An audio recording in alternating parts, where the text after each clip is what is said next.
perceraian terbesar 2026, PAS dan Bersatu. Masa untuk riset, Presiden PAS Abdul Hadi Awang mengumumkan keputusan PAS Pusat pada 8 Jun 2026 iaitu menghentikan kerjasama politik dengan Bersatu. 2 hari kemudian pada 10 Jun, timbalannya Tuan Ibrahim Tuan Man memberi pencerahan berkenaan maksud keputusan itu.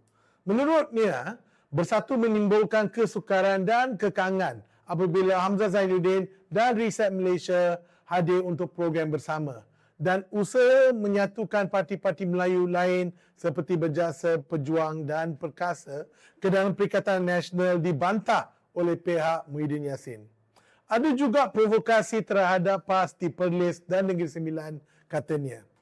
Tanpa Bersatu, PAS kini terbuka kepada mana-mana parti politik untuk membentuk gabungan baru di bawah Muafakat Nasional 2.0, kata Tuan Ibrahim pada 11 Jun. Ini tidak bermakna PAS melupakan PN.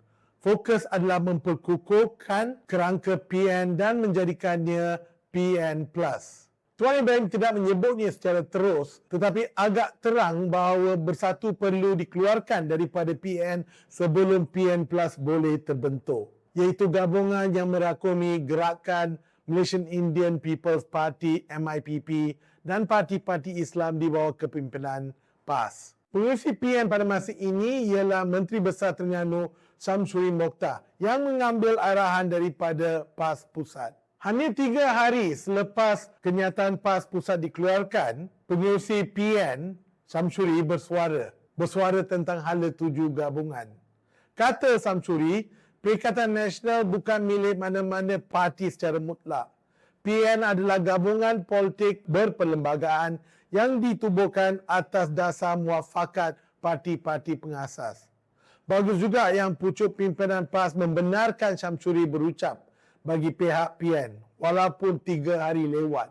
Sementara itu, 13 ahli Parlimen Bersatu pada 10 Jun mendesak supaya parti itu segera keluar ataupun dikeluarkan daripada PN. Mereka yang mengeluarkan statement ini termasuk Ronald Kiandi dan juga Mas Ermiati Samsudin. Pelik kan ahli Parlimen Bersatu sendiri yang minta PN tendang keluar Bersatu. Ada pencerahan. Ahli-ahli Parlimen ini menyokong Riset Malaysia dan juga bekas Timbalan Presiden Bersatu Hamzah Zainuddin yang telah dipecat oleh Muhyiddin. Mereka tidak meletakkan jawatan mereka daripada Bersatu kerana berbuat demikian akan mengosongkan kursi Parlimen masing-masing. Ini jelas apabila kenyataan mereka menyebut bahawa Bersatu sekarang hanya mempunyai 6 ahli Parlimen yang masih bersama parti. Perceraian PAS Bersatu menimbulkan soalan tentang status 4 negeri yang ditadbir bersama.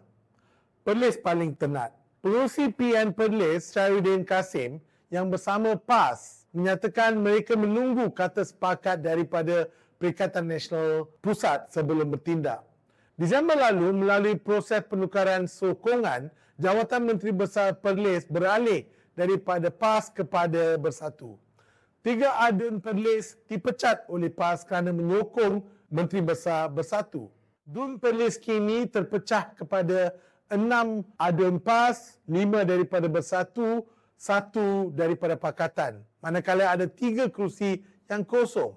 Pada 3 Jun lalu, Raja Perlis, Tuanku Syed Sirajuddin Jamalul Lail menitah bahawa Menteri Besar Abu Bakar Hamzah kekal sehingga penggal Dewan Undangan Negeri ke-15 tamat. Kedah, Terengganu dan Kelantan stabil.